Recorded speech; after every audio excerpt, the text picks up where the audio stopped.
Joe Powell to move the motion.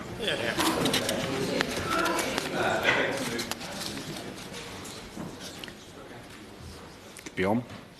Okay.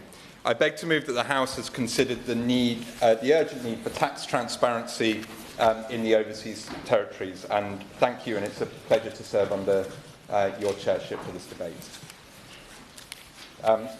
Having worked on anti-corruption, open government and transparency issues for over a decade, I'm often asked why these issues matter when there are so many pressing challenges facing our country.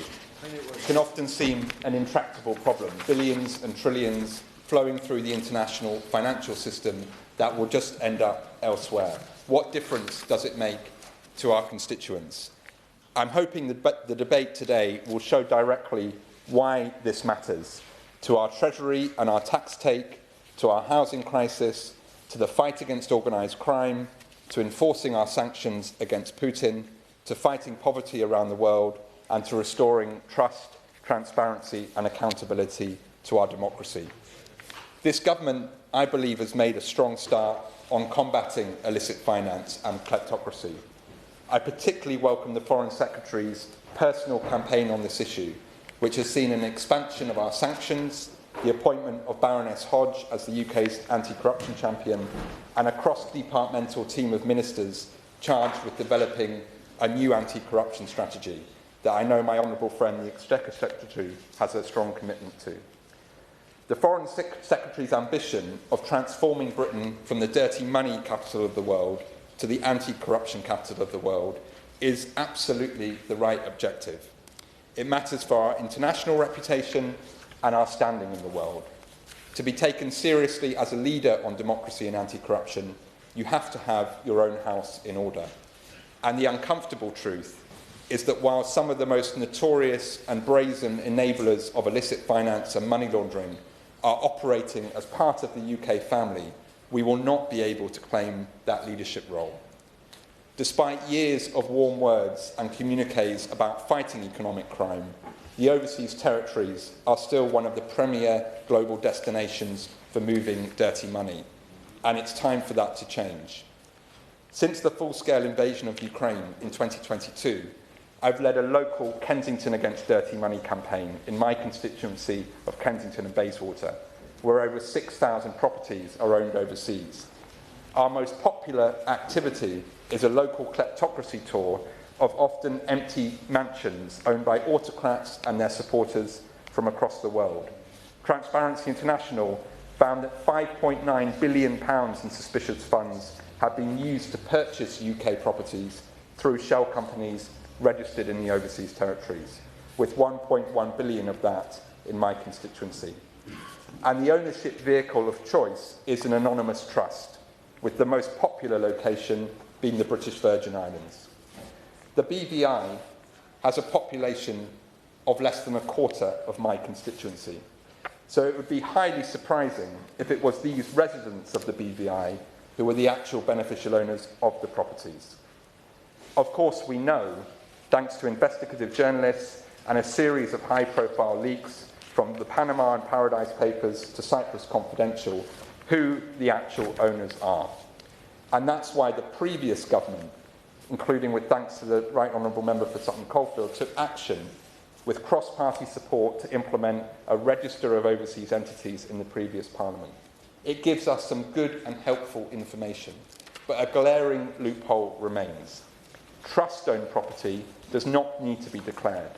And in the Royal Borough of Kensington and Chelsea, that's 40% of the foreign-owned property. That allows the UK property market to continue to remain a laundromat for illicit finance. So I would ask the government to look at closing this loophole and adding trusts to the property register as soon as possible. I will. That without these actions, there's a very real danger that very significant sums of Russian assets and money that could be sanctioned and then utilised, the reconstruction of Ukraine, will be left in the hands of those who are supporters and perpetrators of the war in Ukraine. Thank my honourable friend for that intervention. Joe Powell. And I completely agree. Without transparency, you cannot follow the money. And we have some very prominent examples of properties that are owned by sanctioned oligarchs coming into the sanctions regime only after investigations were done to actually uncover that asset. So keeping this anonymous trust option available without the requirement to declare the true owners allows exactly the sort of behaviour that he has outlined. And the main opposition to this is from some highly self-interested trust lawyers. So I would urge the government to take on those claims and bring trust-owned property into the register, helping us to fight economic crime, but also revitalising our high streets, where buildings often sit empty because enforcement action cannot be taken when the true owners can't be tracked down. Or indeed my constituents who were evicted using a spurious Section 21 notice by an anonymous landlord based overseas in a tax haven. My local walking tour, as part of the Kensington Against Dirty Money campaign, ends outside Roman Abramovich's frozen mansion on Kensington Palace Gardens, which he purchased for £120 million. In the last week or so, Abramovich has been again in the news, this time for allegations that he owes approximately £1 billion in UK taxes. And again, at the heart of this story are the UK overseas territories. Abramovich and his advisors used a complex web of corporate structures via Cyprus and the BVI to use money from the sale of Sibneft back to the Russian government at huge profit in 2005. They set up approximately 200 hedge funds, and they maintained that the operations were happening in the BVI, where it's now been uncovered that actually the real activity was continuing in London and indeed in Stamford Bridge itself. That is potentially the biggest tax case since Bernie Ecclestone, and it's now vital that HMRC have the resources they need to investigate, because enforcement of these rules and regulations is critical to recovering as much money as possible for the Exchequer and support the Minister's efforts to improve the public finances. But it's also time, in my view, to upgrade our anti-money laundering supervision regime for professional bodies, such as accountancy and legal firms, so that dirty money does not flow through the city. Again, a consultation was opened by the previous government and has not been responded to. And this is urgent because Abramovich is not an isolated case. The BVI has for years been the global destination of choice for those seeking maximum secrecy for their money, featuring prominently in the Panama Papers, where half of the exposed entities were linked to it. And that's why the British Parliament has clearly stated its will that public registries of beneficial ownership should be implemented across the overseas territories and the Crown dependencies. At the first Joint Ministerial Council of this new government in November last year, the BVI, alongside other overseas territories, promised reforms to ensure maximum transparency, and the government reiterated its commitment to full public access in due course. And I absolutely support the government in this mission. And that's why it was so deeply disappointing to see the BVI's proposals around company registries published last month. Access would be severely restricted, and one provision would even allow company owners to be notified not only that someone is attempting to uncover their identity, but also who is making the request and why, putting investigative journalists and anti-corruption activists at risk of legal or physical intimidation. And worse still, that warning system could tip off criminals, giving them a head start to move these illicit assets before enforcement agencies can act. These measures don't protect business or privacy, they protect kleptocrats and criminals. And we know it can be done. Gibraltar has shown us what can be achieved, introducing a public register similar to the UK, similar to the one the UK has had for several years.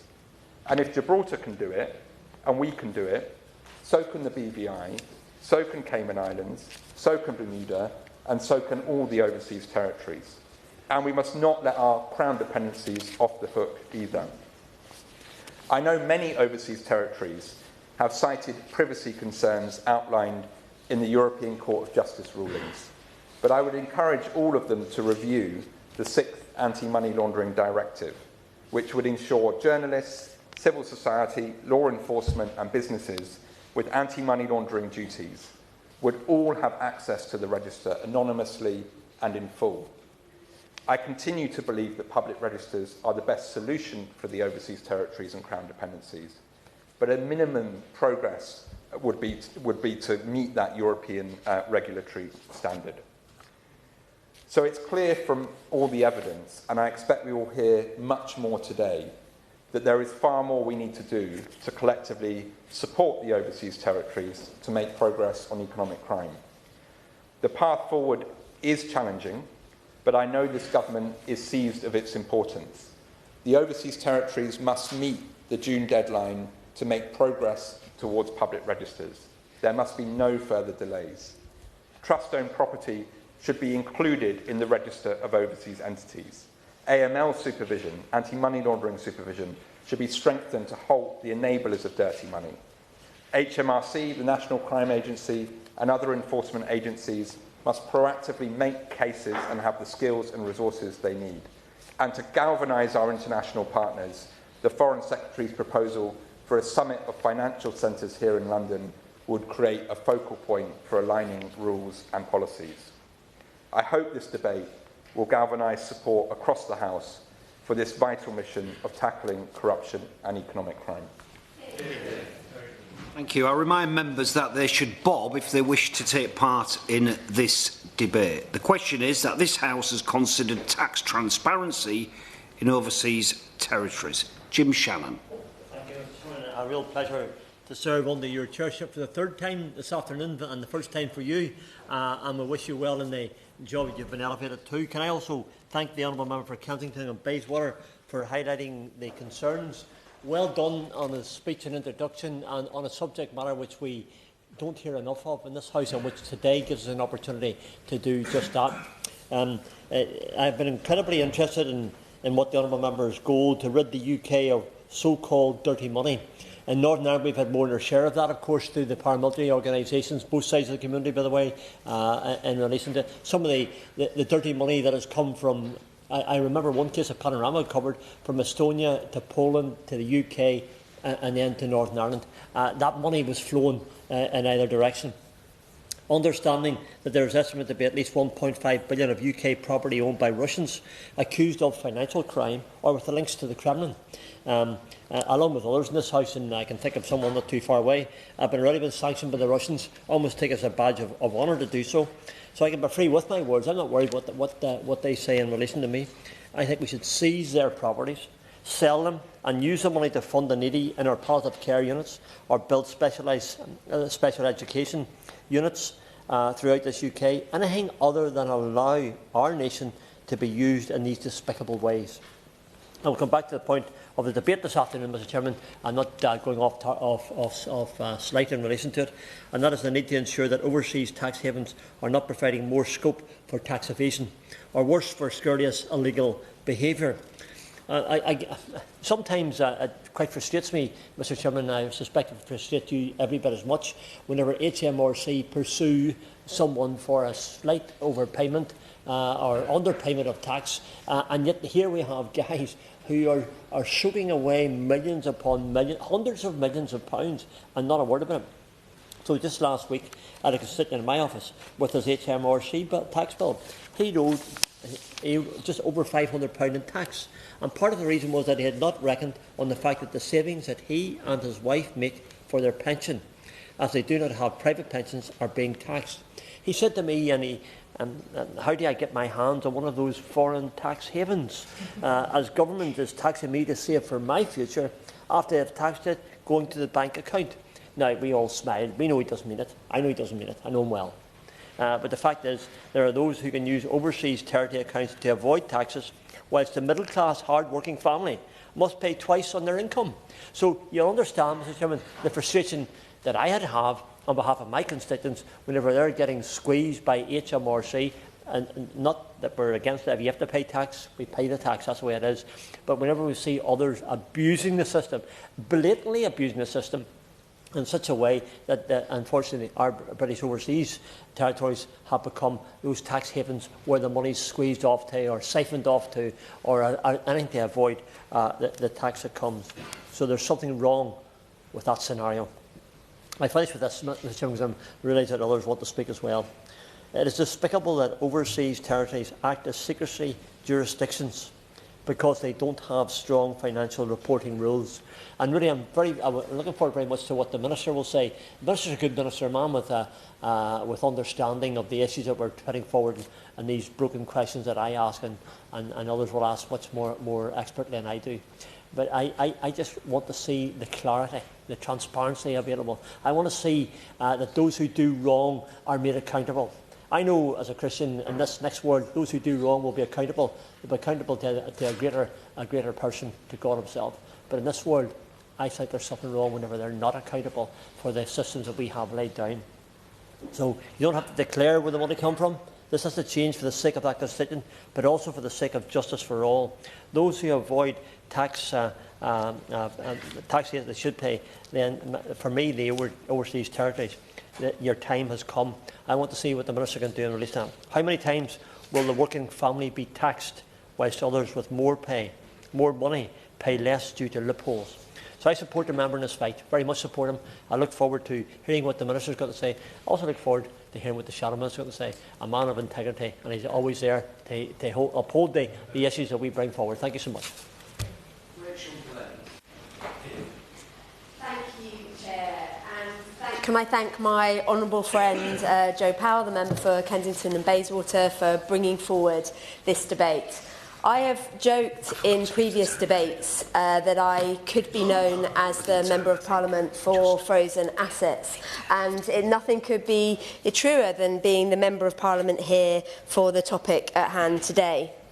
At least £5.9 billion of suspect funds have entered the UK property market via shell companies registered in overseas territories. And over half of this money can be found in my constituency in the cities of London and Westminster. These forces blight our communities, driving out residents and local businesses and replacing them with empty shells of buildings owned by empty shells of companies.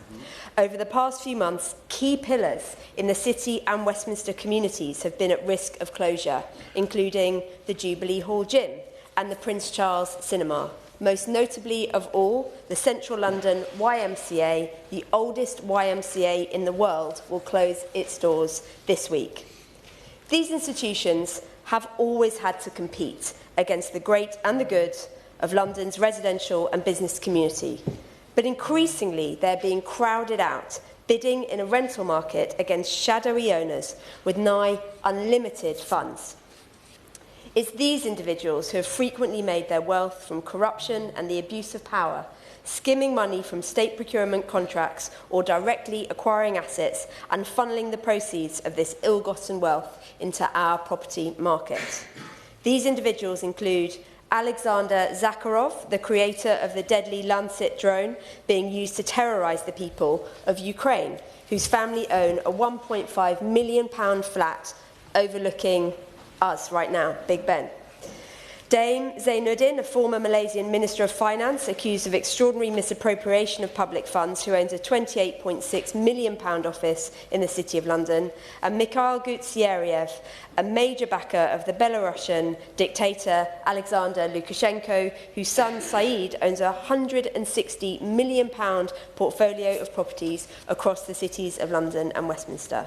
These immense levels of money laundering in London corrode our communities, damage democracy around the world, and block the growth prospects of our capital's democracy. We've already heard today why it's so important for the overseas territories, particularly the British Virgin Islands, to implement public registers of beneficial owners.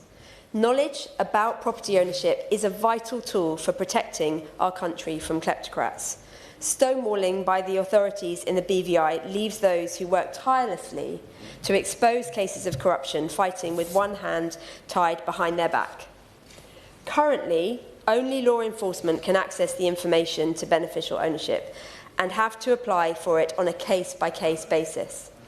The move to fully public registers of beneficial owners is sorely needed and long overdue. Public registers were first meant to be implemented by the end of 2020, 1,497 days ago, or 30 Liz Truss premierships. Now, we finally have a suggested approach from the BVI, and it is simply not good enough.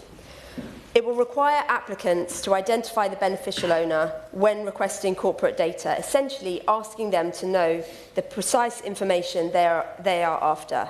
Under the draft policy, applicants could only get hold of company ownership information if they're involved in regulatory or legal proceedings about financial crime or a criminal case where a court determines the data could help solve the investigation. Most alarmingly, the BVI registrar will be required to tip off beneficial owners within 5 days of applications being made, allowing beneficial owners to liquidate or move assets.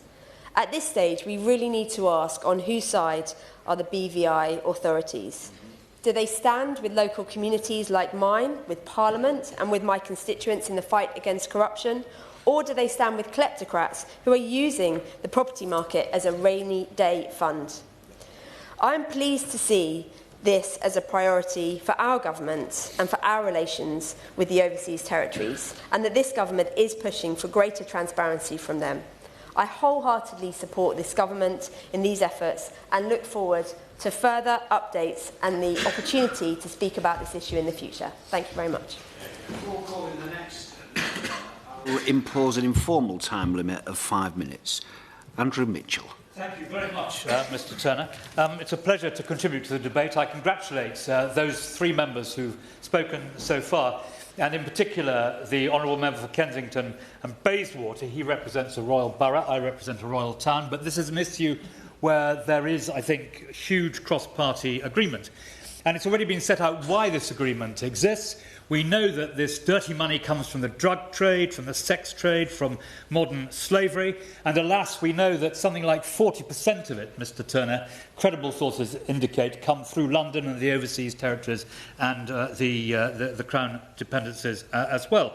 And Parliament has already decided what should happen. On the 1st of May 2018, Parliament passed new Clause 6 for the Sanctions and Money Laundering Bill. The House resolved that all overseas territories must implement open registers of beneficial ownership by the end of 2020. As the Honourable Lady said, it was meant to be 2019, but because of the hurricanes, Lady Hodge and I agreed following the amendment that it wouldn't be necessary to do it until the end of 2020. Subsequently, the Foreign Office arbitrarily extended this figure by 3 years to 2023, and on the 4th of March 2019, in a selection of points of order to Mr Speaker, 2 former heads of the Public Accounts Committee, my noble friend Lady Hodge and my right honourable friend from Horton Price, and 2 former DFID secretaries, namely the right honourable gentleman from Leeds Central and myself, made it clear that this had been done with a sleight of hand and that these open registers must be implemented as soon as possible. And now, outrageously, we find that the will of Parliament has been flouted, and the letter from the BVI, which was received, I think, last week, amounts, in my view, Mr Turner, to a contempt of Parliament. The remedy for this lies with an order in Council. The order in Council has already been published. It was published on the 14th of December 2020, and it insists that the overseas territories must comply with the requirements under Section 51 of the Sanctions Money Laundering Act 2018, to which I referred. So, Mr Turner, the position is very clear, and unless at this summit the overseas territories, and we are here particularly talking about Cayman and the BVI, unless they say that they will follow the will of Parliament, clearly set out in that clause, in that Act, then the government must impose an order in Council in the way that has previously been agreed.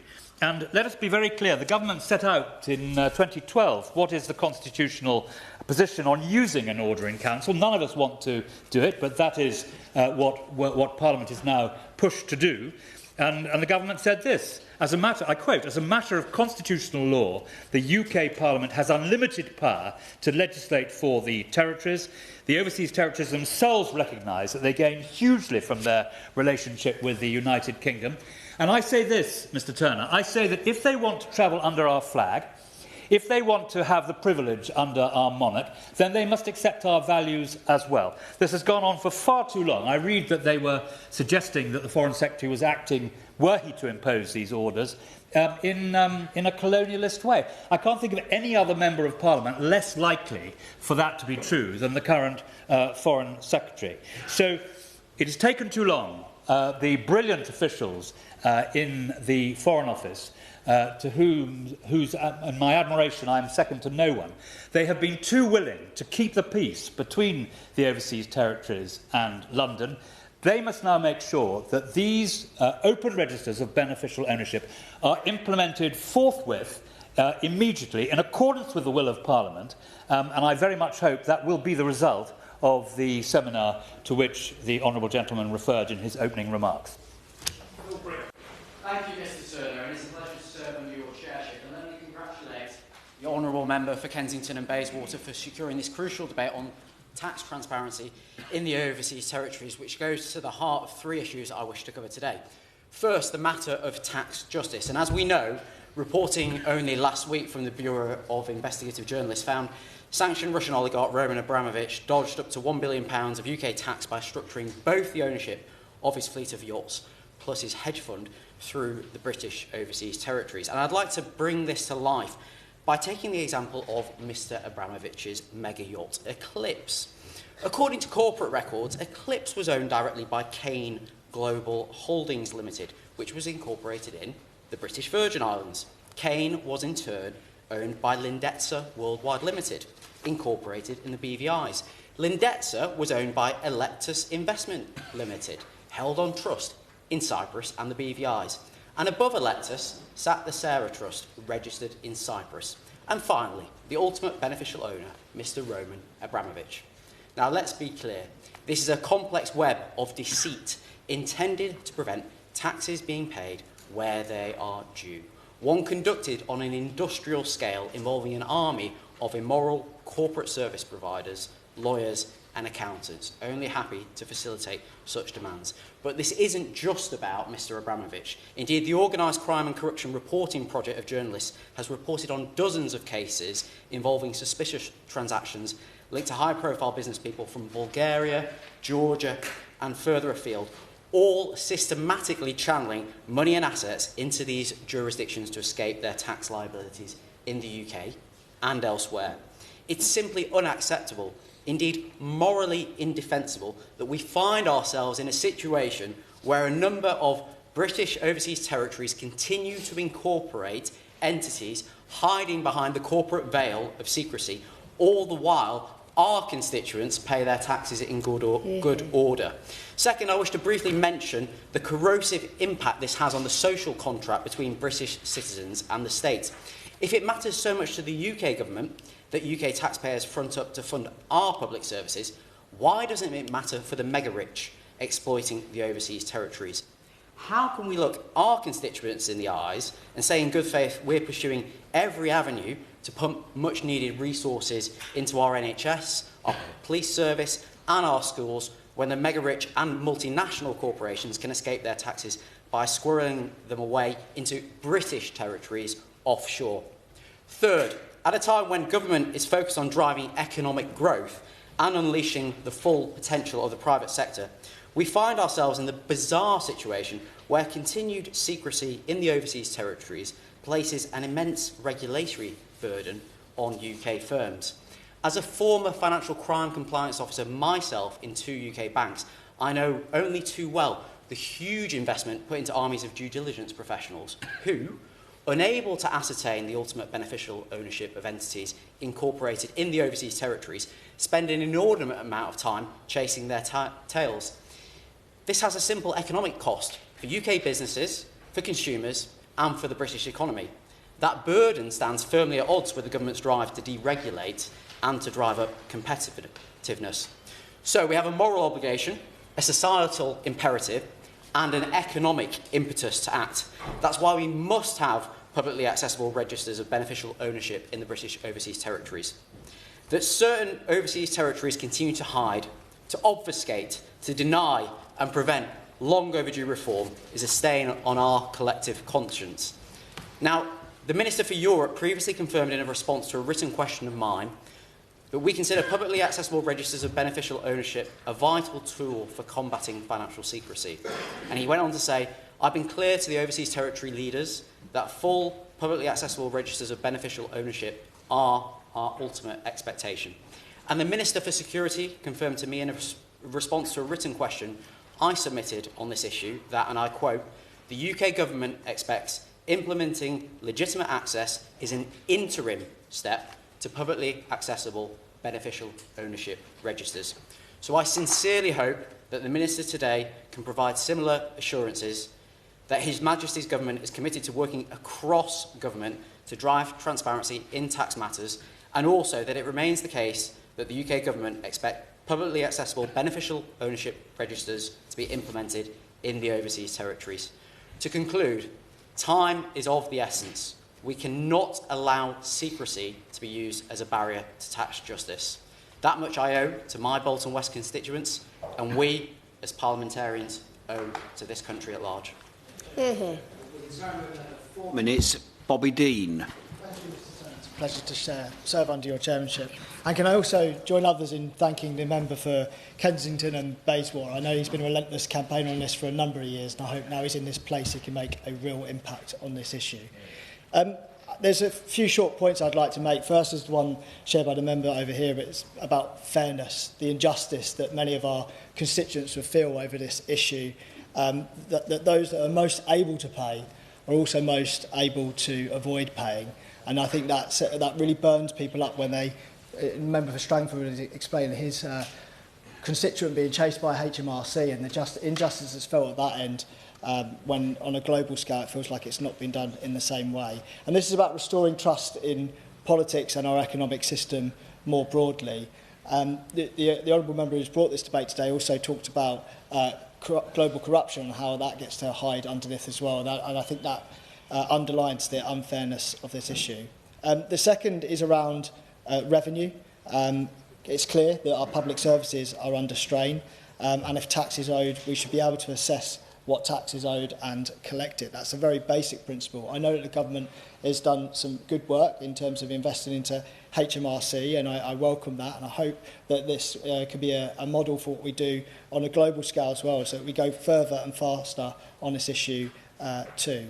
And the final point, and the point I want you to make the most really, is just about Britain's responsibility on this global issue. It is a global problem, but it's one that Britain has a really important role to play. We've probably all seen the statistics before about 1/3 of all global tax dodging being enabled by British overseas territories. And I share the members' frustrations over here about British overseas territories not always necessarily abiding by their constitutional demands and sharing the values of what we've been talking about in this room today. And it's really incumbent upon us to make sure that our government acts in the fullest and strongest possible way. And so I hope the Minister today will give us some pledges that Britain will show leadership on this issue, that they'll ensure that the deadlines will be met quickly, that trusts will be added to the register. And I'd also just like to add about the UN Tax Convention, which is something Britain has shied away from participating in discussions of in the past. And I hope that one way that Britain can play a leadership role on this issue is that we choose to be an active participant in that conversation and show leadership there too. So in conclusion, Mr Chair, this is the right thing to do. It's in our interest to do, but I think it's on Britain in particular to lead on. Thank you. Thank you. Tom Hayes. Thank you. It's a pleasure to serve under your chairmanship, and I commend my honourable friend, the member for Kensington and Bayswater, for bringing forward this excellent debate. I speak to talk about the fact that extreme inequality is out of control around our world. Oxfam say that the global wealth of almost 5 billion people, the poorest 60%, has fallen. Meanwhile, the world's richest men have more than doubled their fortunes since 2022. Oxfam say that global poverty won't be eradicated for another 230 years. Meanwhile, the world could have its first trillionaire within a decade. And here in our country, just like overseas, millions are suffering daily hardship. This is personal for me. I grew up in poverty with parents who I cared for, unable to get a foot in the door of public services, starved of resources. That's why I stood to be a Labour MP. It's why I stood to be a Labour MP that campaigns against tax secrecy, because a contributor to this widening inequality crisis is a rigged, secretive, global tax system. And let's be clear, tax abuse and corruption go hand in hand. Leaked confidential documents dating back over a decade reveal a global spider's web of secretive offshore tax havens. The super-rich and multinational corporations evade scrutiny, avoid paying their fair share in tax, and in the words of the last World Bank president, corporate tax dodging is a form of corruption that hurts the poor. Poor countries, poorer people in our society need us to raise our voices to end the tax havens era. And this government can do something about it. Ministers have set out our transparency expectations to the overseas territories. Minister Doughty replied to my written question tabled in October, asking about our recent steps to ensure OTs establish a public register. And in it he noted that he'd written to OT governments to set out our transparency expectations, that full public accessibility remains our expectation, and that required access filtered to those with legitimate interest to be delivered to a clear timetable would be an interim step. Minister Doughty also outlined a set of minimum requirements that the UK government would expect to see in any legitimate interest regime. So the government is resetting our relationship with the overseas territories. It's seeking a partnership based on transparency and accountability. But as we heard, it takes two to dance. And regrettably, there are OTs like the British Virgin Islands doing all they can to fall short, continuing to facilitate illicit finance and kleptocracy, as we heard from the Right Honourable Member for Sutton Coldfield. It's a scandal. The public wants solutions, and that's why we MPs are calling for action. While the rich get richer and the rest fall back, public services collapse and public spaces rot. Populists don't create grievances, but they don't half-exploit them. And there's plenty of grievances to exploit in our country because of the toxic cocktail of inequality and austerity, which has been worsened by tax secrecy and tax avoidance. So our determination as a government to be on the side of working people will require decisive action towards tax secrecy and tax avoidance. We can secure tax justice, and when we do, we will help the hungry to be fed, and we will help families to know that politics once again is on their side. So I commend that the Foreign Secretary will be holding this global summit. I would call that something different. I would call that an anti-corruption summit to follow in that which happened 10 years ago, because that, I believe, is what we need. Lib Dem spokesperson James McCleary. Thank you, Mr Turner. It's a pleasure to take part in the discussion today, and my congratulations to the Honourable Member for Kensington and Bayswater for bringing forward this timely discussion. New research from the Tax Justice Network has revealed something that should shame us all. The world's three biggest corporate tax havens, the British Virgin Islands, the Cayman Islands and Bermuda, are all British overseas territories. These havens cost the world an estimated $84 billion in lost corporate tax revenue every year. That's money that could be spent on hospitals, schools and infrastructure. What's more, thanks to financial secrecy, we still don't know the full scale of the problem. The UK government cannot shrug off responsibility. British overseas territories are subject to UK law, as has already been outlined by others, in key areas, and in 2018 Parliament passed legislation requiring them to implement public registers of company ownership, a crucial step in tackling financial crime. But successive governments have failed to enforce it. This new government must finally act and ensure overseas territories meet the same transparency standards as the UK. And we must go further. Labour should back global efforts like the UN Tax Convention to crack down on tax avoidance. We need a fairer tax system that works for everyone, not just the super-rich. That means reversing Conservative tax cuts for big banks, raising the digital services tax on tech giants, and closing capital gains loopholes exploited by the wealthiest. A 4% tax on FTSE 100 share buybacks would also encourage real investment in jobs and growth. The British Virgin Islands case is a warning. Just last month, a jury in Florida convicted the former BVI Premier of drug trafficking and money laundering while in office. If the public register of company ownership had been in place as promised, this corruption would have been far harder to conceal. The government assured Parliament that all overseas territories would have these registered by the end of last year. Where are they? And does the government recognise its responsibility to tackling financial crime? Then there's the issue of Russian assets. Transparency International UK has identified over £830 million worth of UK-linked property belonging to individuals close to Putin and or accused of corruption. And while £7 billion in Russian assets has been frozen in the overseas territories, we must ask, what is being done to prevent Russian oligarchs from hiding their money there? And when will we start seizing these funds and using them for Ukraine's reconstruction? For too long, Britain has been the laundromat for dirty money. Under both Labour and Conservative governments, our country's allowed autocrats and oligarchs to buy up property, infrastructure and influence. We've seen vital assets sold off to companies with links to the Chinese Communist Party. This has made some people in Britain very rich, but it has come at a huge cost. A cost to our security, our economy and our sovereignty. The Liberal Democrats will put an end to this. We will close the loopholes in economic crime legislation, strengthen the register of beneficial ownership and give agencies like the National Crime Agency and Serious Fraud Office the resources they need to go after economic criminals. The scale of tax avoidance is staggering. The OECD estimates that global profit shifting costs between $100 billion and $240 billion a year. The Tax Justice Network puts the figure even higher, at $348 billion annually. And where does the 23% of this profit shifting happen? Through the UK, its Crown dependencies and the overseas territories, the so-called network of British tax havens. The UK must be a leader in international tax reform. The Liberal Democrats have long called for an end to the non-dom status, and we remain committed to the UN Sustainable Development Goals. It's time we worked with our international partners to clamp down on corporate tax avoidance and raise the global minimum corporation tax to 21%. Fair taxation isn't just about economics, it's about justice. Let's make sure everyone, from the biggest corporation to the wealthiest elite, pays their fair share. Thank you, Chair. Hello, Minister Mark Garnier. Well, thank you very much, Mr Turner. It's a great pleasure to serve under your leadership. It's also a great pleasure to respond to the Honourable Member for Kensington and Bayswater for his debate which is called today. I think this is going to be one of those debates where there's ferocious agreement across all sides of the House on this. Before I go into the substance of my debate, I think it probably just is worth mentioning that there is a role, and a very legitimate role, that can be used by tax havens. The City of London will certainly have investment funds that are located in tax havens in order to have tax neutrality for investors into those funds. Those investors have to pay their domestic tax, but what they don't want to pay is tax on the funds as they grow forward. And I think it also is worth mentioning that that in some cases small islands will look to see if they can grow their economies through providing financial services. And again, if they're doing it in a legitimate way and in a way that fits in with the wishes of the world, then I think there's nothing wrong with that. But that is the important point about this. It is incredibly important that what they're doing is seen to be legitimate and seen to be right and fair for everybody else. Turning to the substance of this debate, as members have rightly pointed out, there is still much work to be done on tax transparency.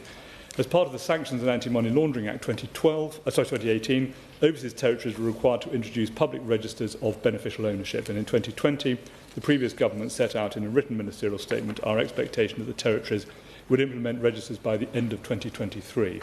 I know intense discussions took place with overseas territories over implications of the ruling by the Court of Justice of the European Union that publicly accessible registers were contrary to the EU Charter of Fundamental Rights. Despite some overseas territories raising concerns over the ruling, which does not apply to the UK, the previous government was satisfied with the lawfulness of the public register, something I'm sure that the Minister will confirm today. However, the impact of the EU ruling has led to delays in the overseas territories implementing the public register, and the previous government made it clear that it expected progress in 2024, and yet we would all agree progress remains far too slow.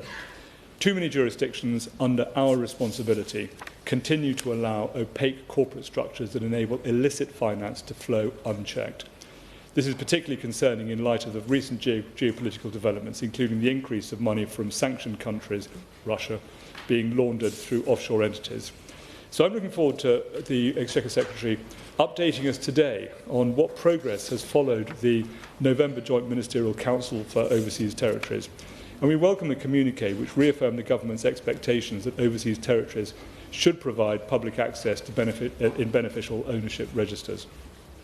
And it is right to commend Gibraltar and Montserrat, which have implemented public registers, and the Falkland Islands and St Helena, which have pledged to do so by April 2025. And it's worth adding the Crown dependencies, Guernsey, and the Isle of Man, while not directly legislated for by the UK, have made commitments to greater transparency as well. Yet it remains... actually, do you mind if I don't interrupt? I'm conscious we've got very little time. But it remains a concern that major financial centres such as the British Virgin Islands, Bermuda, Cayman Islands remain resistant to these measures. Can the Exchequer Secretary provide an update today on what pressure the UK government is placing on those overseas territories that are not fully complying with the Sanctions and Anti-Money Laundering Act 2018? The UK Parliament has sovereign powers over the overseas territories, and therefore we cannot allow any jurisdiction to water down these proposals. The previous government had allowed for an interim step of legitimate interest model, and this would allow access to beneficial ownership information by members of the public who have a legitimate interest in doing so, including media and civil society organisations who are involved in the fight against illicit finance and money laundering. But I hope the Minister will confirm, even if this might be a stepping stone for some overseas territories, it shouldn't dilute efforts to create a public register. Overseas territories must align with the UK's own standards. They must align with the UK's own standards and comply with UK law. And so can I ask the Exchequer Secretary, what is the government's plan if further delays do occur? Will there be consequences for non-compliance? This and the previous government have repeatedly stated that tackling illicit finance is a priority. We both agree on this point. The current Foreign Secretary has declared that the golden age of money laundering is finally over. And as I'm sure the Minister will agree with me, our overseas territories and Crown dependencies must not become the weak link in the fight against money laundering and corruption. Thank you. Before I call the Minister, I just want to remind the House that the member in charge normally has 2 minutes at the end to wind up. So I'd be grateful if the Minister bears that in mind. Minister James Murray. Thank you very much, Mr Turner, and thank you for that reminder about the timing. I congratulate the Honourable Member for Kensington and Bayswater on securing this debate, and indeed all of my colleagues on all sides of the House for their contributions, including the Honourable Member for Frozen Assets, as she styled herself in her contribution earlier.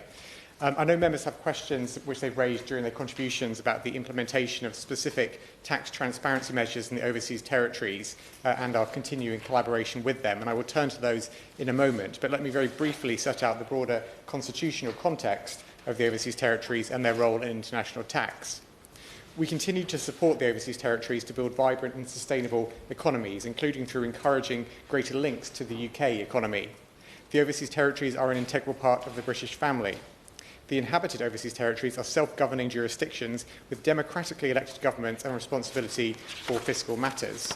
They have responsibility for setting their own policies, including determining their own tax rates in line with international standards. They are also committed to upholding international tax standards, and the UK government is actively working with them to ensure they meet their commitments.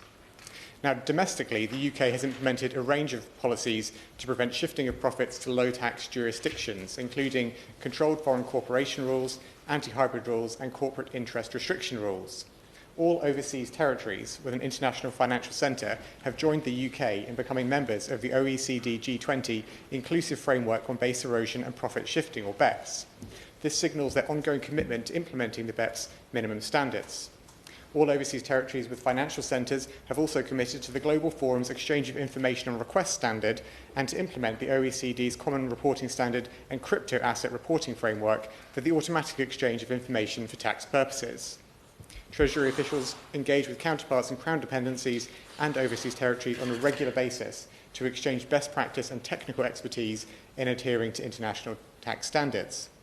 Where overseas territories need more in-depth support, HMRC work with them to build capacity and to comply with international standards, and support from HMRC has in recent years helped Montserrat and Turks and Caicos to be found fully compliant with the EU's Code of Conduct group.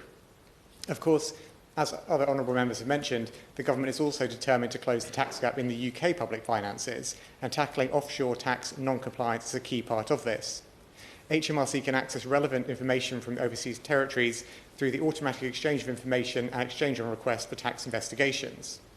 At the autumn budget, the government announced a record package to close the tax gap, and this included our commitment to grow HMRC's compliance workforce by 5,000 people over the next 5 years.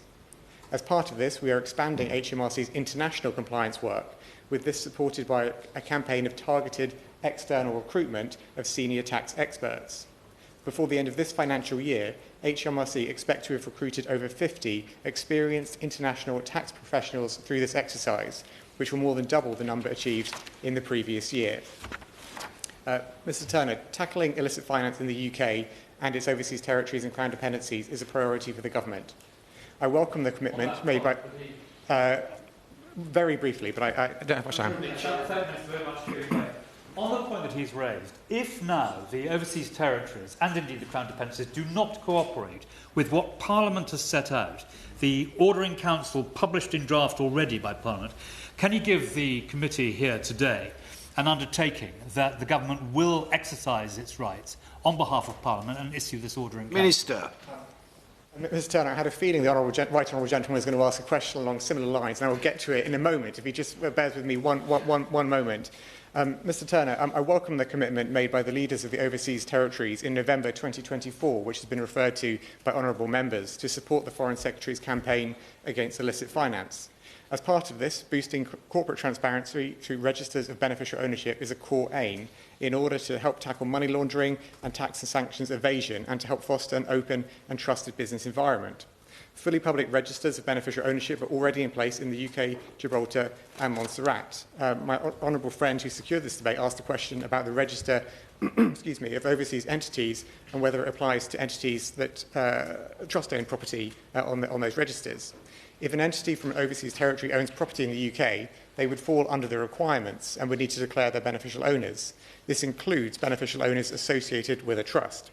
The Register of Overseas Entities is also being updated this year to grant, on application, access to trust information that is currently restricted from the public.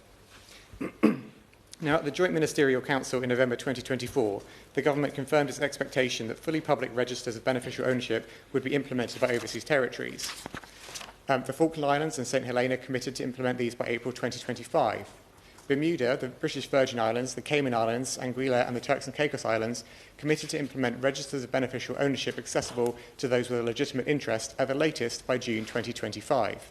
This approach would offer the maximum possible degree of access and transparency whilst containing the necessary safeguards to protect the right to privacy in line with respective constitutions. Progress towards delivering on these commitments is underway. We in the UK Government have been clear to the elected leaders of the overseas territories that we expect registers to be delivered by the deadline and in line with the standard agreed at the Joint Ministerial Council. UK Government officials are continuing to work in partnership with officials in the overseas territories to support implementation of these registers, and last month wrote out with further clarifications on the minimum requirements for registers of beneficial ownership. The Government is continually reviewing this issue and will consider carefully what steps to take if registers are not delivered on time and to an acceptable standard. We are aware of the consultation document released by the British Virgin Islands. We continue to engage with BVI in order to improve their proposal in line with the agreement made at the Joint Ministerial Council. Now, the UK, Crown Dependencies and Overseas Territories stand united in condemning the Russian government's aggression. We've been working in lockstep to enforce UK sanctions, which honourable members have mentioned, including by freezing assets across the Crown Dependencies and Overseas Territories. This has helped to implement the UK government's sanctions regime, which to date has amounted to $9 billion worth of assets.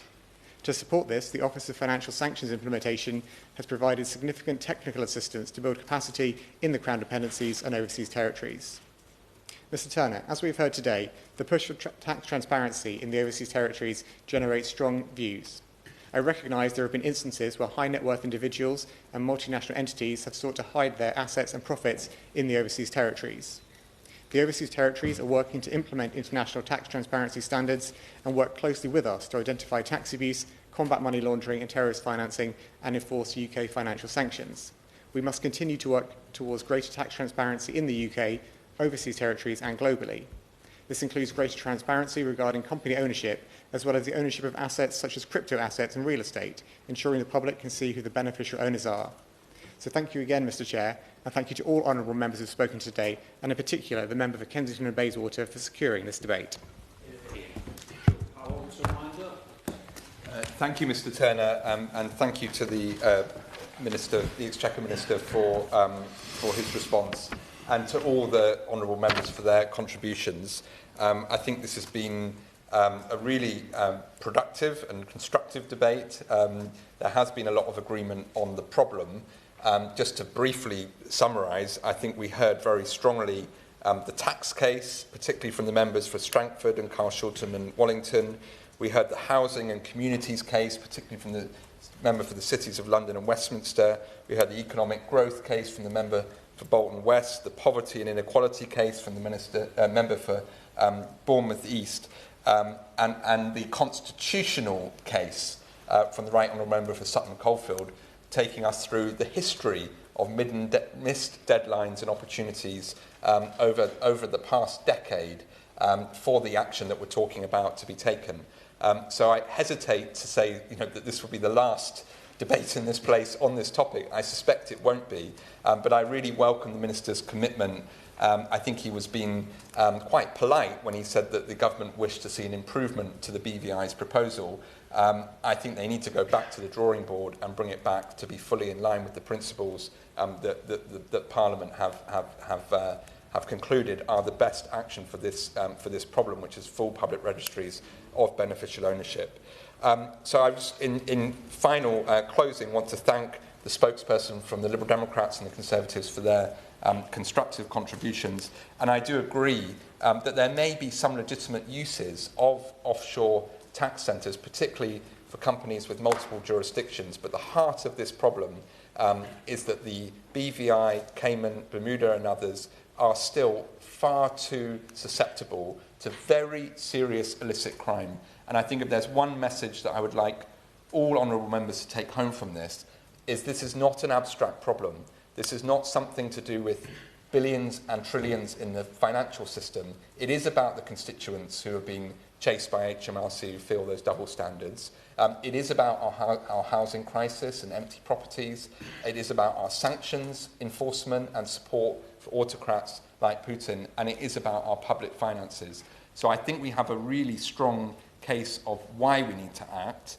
And I would just, again, reiterate my thanks to the Minister for his outlining the next steps. We have a deadline in June that's imminent to see progress from the overseas territories. But we know, as the Right Honourable Member for Sutton Coldfield has said, this is littered with missed deadlines. So we do need to have a proper deterrent from the British government to say what will happen if they pass those deadlines and no action has been taken. And if am I allowed to? Yeah. As we have another 3 minutes, yeah. Seeking to help out. Sure. Can we just be very clear that we are talking here about dirty money, the source of this money, money stolen from Africa and from Africans, and that the baddies have all the best tunes. They have the money to get their way, and the forces of law and order are always fighting to catch up. And I think it's very important to emphasise that the open registers, the mist fell from all our eyes when, thanks to the BBC and the Guardian newspaper, the Paradise and the Panama Papers were published. And what they showed is that without this open register approach, you cannot join up the dots and see what these clever villains are doing and catch them and trap the money and then hopefully return it. So I know that the Honourable Gentleman and I completely agree about this, but I hope we can carry the government with us. Joe Powell. I thank my co-chair of the APPG on anti-corruption and responsible tax, where we talk about this a lot. And just to give you Exhibit A, it's the UK Public Register of Company Ownership. We were told when that was introduced that there would be all sorts of capital flight, that people wouldn't come here and buy properties and invest. That has simply not been the case, and that has now been in existence for several years. And in fact, many of the countries which have been the source of where corruption and dirty money has come from are now also implementing public registries. Nigeria, Indonesia and Kenya, just to name a few. So we know it's possible. Gibraltar and others have already done it within the overseas territories. It's now incumbent on the others to follow suit. And I just implore the government to keep the pressure on so that we don't have to come back too many more times to debates like this to reanalyse the same problem that we all agree is there when we know the policy solution is within our grasp. The question is that this House has considered tax transparency in overseas territories. As many as are of that opinion say aye. Of the contrary, no. I think the ayes have it. The ayes have it. Order, order. This sitting stands adjourned. Thank you, Mark. Thank you. Thank you.